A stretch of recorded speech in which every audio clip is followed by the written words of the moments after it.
로마서 11장 11절에서 16절 말씀까지 보도록 하겠습니다. 그러므로 내가 말하노니 그들이 넘어지기까지 실족하였느냐? 그럴 수 없느니라. 그들이 넘어짐으로 구원이 이방인에게 이르러 이스라엘로 시기나게 하느니라. 그들의 넘어짐이 세상의 풍성함이 되며 그들의 실패가 이방인의 풍성함이 되거늘 하물며 그들의 충만함이요 내가 이방인인 너희에게 말하노라. 내가 이방인의 사도인 만큼 내 직분을 영광스럽게 여기노니 이는 혹 내 골육을 아무쪼록 시기하게 하여 그들 중에서 얼마를 구원하려 함이라. 그들을 버리는 것이 세상의 화목이 되거늘 그 받아들이는 것이 죽은 자 가운데서 살아나는 것이 아니면 무엇이리요? 제사하는 처음 익은 열매 곡식가루가 거룩한즉 떡덩어리도 그러하고 뿌리가 거룩한즉 가지도 그러하니라. 아멘. 오늘 이 말씀을 가지고 상상을 뛰어넘는 풍성함이라는 제목으로 지은혜를 나누기로 원합니다. 하나님의 백성인 이스라엘 사람들이 왜 복음에서 멀어졌습니까? 종일토록 손을 뻗어서 그들을 기다리시는 하나님의 사랑에서 왜 그들은 멀어졌습니까? 그들의 완고한 고집 때문입니다. 그들의 완고한 고집 때문이요. 광야에서 이스라엘 백성들의 완고한 고집이요 약속의 땅 가나안 땅에 들어가지 못하게 만들었습니다. 예수님의 복음을 완고하게 거부하니까 이제 복음이 이방인들에게, 그 축복이 이방인들에게 흘러갔다라고 말하고 있습니다. 이로 인해서 이스라엘 사람들이 시기하여서 다시 하나님께로 돌아올 것이라고 이야기를 하고 있습니다. 결국 이스라엘 사람들의 이 실패가 이방인들에게 풍성한 축복이 되었고 영적인 부흥이 일어났다라고 말하고 있습니다. 하나님의 나라는 받아들이는 자에게 이루어지는 것입니다. 예수님께서도 수많은 온 동네를 다니셨지만 받아들이는 곳에 오랫동안 머물렀습니다. 그리고 많은 기적을 행하셨습니다. 그러나 받아들이지 않는 지역에서는 예수님께서 떠나셨습니다. 오히려 잠잠히 계셨습니다.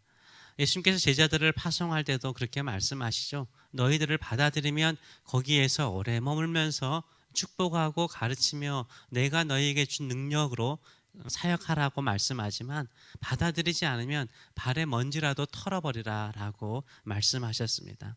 하나님께서는 받아들이는 사람, 용납하는 사람, 믿음으로 그 모든 것들을 수용하는 사람에게 죽은 곳에서 생명을 살리는 기적의 역사를 이루어 주시는 줄 믿습니다. 이런 축복의 풍성함을 가지시는 여러분 되시길 축원합니다. 이렇게 이스라엘의 완고한 고집으로 인한 그들의 실패가요, 이방 사람들에게는 영적인 풍성함, 영적인 부흥을 일으켰던 것입니다. 그 풍성함이 얼마나 큰지 사도 바울은 직접 경험했습니다. 그러면서 하는 말이 무엇입니까? 이런 풍성함이, 이방인들에게 있는 이 풍성함이 이스라엘 백성들이 돌아올 때는 얼마나 풍성할 것인가를 이야기를 하고 있는 거예요. 12절의 말씀을 보게 되면 그들의 넘어짐이, 이스라엘의 넘어짐이죠. 이스라엘의 넘어짐이 세상의 풍성함이 되며 이 세상이 이방인들의 구원이라는 것을 그 다음에 말하죠. 그들의 실패가 이방인의 풍성함이 되거든 이방인들이 풍성하게 주께로 돌아온다는 거예요. 하물며 그들의 충만함이라. 그들은 누구? 이스라엘 사람들이죠. 이스라엘 사람들의 충만함, 이스라엘 사람들이 충만하게 풍성하게 은혜를 입고 돌아올 것이라 라고 이야기를 하고 있습니다. 처음에 이스라엘 사람들이 예수님의 복음을 거부하자 이방인들에게 그 복음이 들어가서 엄청난 부흥을 일으킨다는 거죠. 이로 인해서 이스라엘 사람들이 시기하여서 그들이 하나님께로 돌아오는데 충만하게 돌아온다는 거예요. 풍성하게 회복될 것이라 라고 말씀을 하고 있습니다. 결국 예수님께서 말씀하신 것처럼 모든 민족에게 예수님의 복음이 전해져서 온 땅에 하나님의 영광이 충만하게 될 줄 믿습니다. 그래서 사도 바울은 자신이 이방인에게로 가서 이방인들에게 복음을 전하는 것을 영광스럽게 여겨요. 13절의 말씀을 보게 되면 내가 이방인인 너희에게 말하노라. 내가 이방인의 사도인 만큼 내 직분을 영광스럽게 여기노라 라고 말하고 있어요. 이스라엘 사람이지만, 사도 바울이 이스라엘 사람이지만 유대인이지만 이방인의 사도로 쓰임 받는 것을 영광스럽게 여긴다는 거예요. 왜냐하면 이방인들의 풍성함이 채워지면 다시 어디로요? 이스라엘 백성들의 충만함으로 다시 이루어질 것을 바라보기 때문인 거죠. 그래서 사도 바울은 유대인들을 항상 생각했어요. 선교 여행을 갈 때마다, 새로운 지역을 갈 때마다 가장 먼저 방문한 곳이 어디였습니까? 회당이었어요. 회당. 유대인들이 모여있는 회당에 가서 구약 성경을 펼치고 특별히 이사야서를 펼치면서 오실 메시아가 바로 예수 그리스도이신 것을 증거하고 모세오경과 선지서를 통해서 예수님을 증거하였던 것입니다. 항상 사도 바울의 마음에는 누가 있습니까? 이방인의 사도로서 이방인들을 위해서 사역하면서도요, 항상 자기 동족인 이스라엘 사람들이 돌아오기를, 구원받기를 간절히 원했어요. 그들의 일부라도, 그들이 저렇게 거부하는데 그들의 일부라도, 이스라엘 사람들 일부라도, 유대인들 일부라도 주께로 돌아오기를, 구원받기를 원하였다라고 말하고 있습니다. 그래서 14절의 말씀을 보게 되면 이는 혹 내 골육을 아무쪼록 시기하게 하여 그들 중에 얼마를 구원하려 함이라라고 말하고 있어요. 그들 중에 얼마라도 돌아온 거룩한 씨앗이 되고 거룩한 곡식 가루가 된다면 결국은 그 모든 것이 거룩해지고 다시 풍성함으로 채워질 것이라고 이야기를 하고 있는 것입니다. 모든 사람이 다 돌아오지 못하더라도 작은 일부라도 돌아오기를 간절히 바라고 있는 사도 바울의 마음을 전하고 있습니다.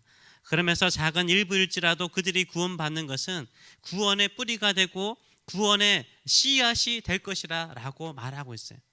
16절의 말씀을 보게 되면 제사하는 처음 익은 곡식 가루가 거룩한 즉 그 처음 익은 곡식 가루를 하나님께 드려서 떡을 만들잖아요. 떡 덩어리도 거룩하고 뿌리가 거룩하면 거기에 자라는 가지, 줄기를 통해서 나라는 가지도 거룩해진다는 거예요. 무슨 말입니까? 하나님께 드리는 곡식가루가 거룩하여 그 곡식가루로 만든 빵도 거룩하고 뿌리가 거룩하면 거기에서 뿌리로부터 나오는 가지가 거룩하고 그 열매가 거룩한 것처럼 작은 씨앗과 같고 작은 가루와 같을지라도 그 출발이 작을지라도 거룩하면 어떻게 해요? 그 위에 풍성한 열매, 거룩한 열매가 된다라고 말을 하고 있어요. 여러분도 아마 그럴 수 있을 것입니다. 아브람과 같이 출발일 수 있어요.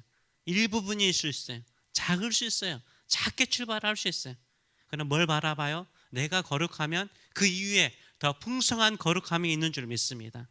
우리도 불신자 가정에서 처음으로 예수를 믿고 난 다음에 지금 둘러보면 예수 믿는 사람들이 많아지는 성도들이 있을 거예요.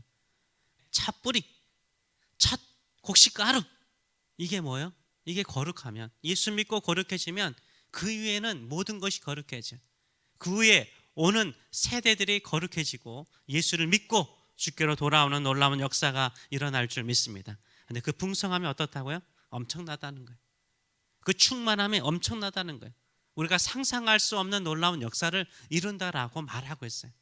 우리가 믿음의 조상 아브라함을 항상 예를 들잖아요. 처음 75세에 가나안 땅에 와가지고 100세의 아들 이삭을 낳았잖아요. 그것도 죽은 자 가운데서 살리시는 하나님의 기적으로 아이를 낳았잖아요. 이삭을 낳았잖아요. 그러면서 항상 하나님께서 보여주신 게 뭐예요? 하늘의 별, 바다의 모래. 상상할 수 없는 거죠. 그것도 이삭이 태어나기 이전에. 그 일을 풍성하게 이루세요.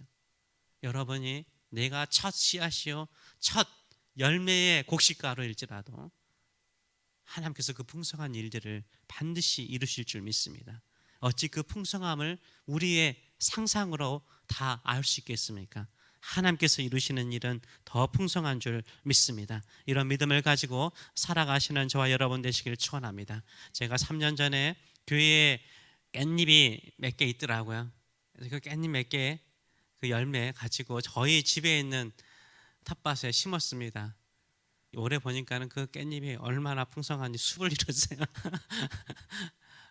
따도 너무 많아요. 지겨울 정도로 많아요. 지겨울 정도로 많더라고요.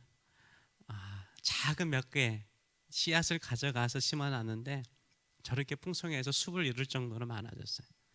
하나님께서요, 우리가 작은 몇 개 일부분을 들고 말씀대로 믿음대로 살면 우리가 상상할 수 없을 정도로 감당할 수 없는 풍성함으로 축복으로 은혜로 채워주실 줄 믿습니다.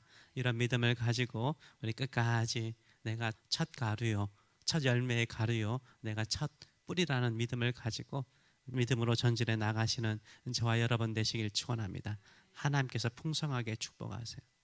풍성함은 우리의 상상을 뛰어넘는 은혜요 축복인 줄 믿습니다. 이런 믿음으로 살아가시길 축원합니다. 기도하겠습니다. 살아계신 하나님 아버지 감사합니다. 우리를 첫 열매의 곡식가루로 삼으시고 우리를 뿌리로 삼으신 것을 진심으로 감사드립니다. 우리의 기도와 우리의 믿음의 삶을 통해서 하나님은 그 이후에 오는 그 풍성함을 우리가 감당할 수 없을 정도로 풍성하게 하여 주실 줄 믿습니다.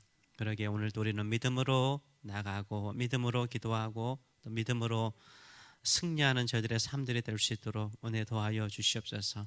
우리가 상상할 수 없고 우리가 감당하기 힘들 정도로 풍성하게 채우시고 축복하시는 그 영광을 향하여 나아가오니 우리 주변에 믿지 않는 수많은 영혼들, 우리 형제 가운데 믿지 않는 수많은 사람들 다 주께로 돌아오는 기적의 역사가 일어나게 하여 주시옵소서.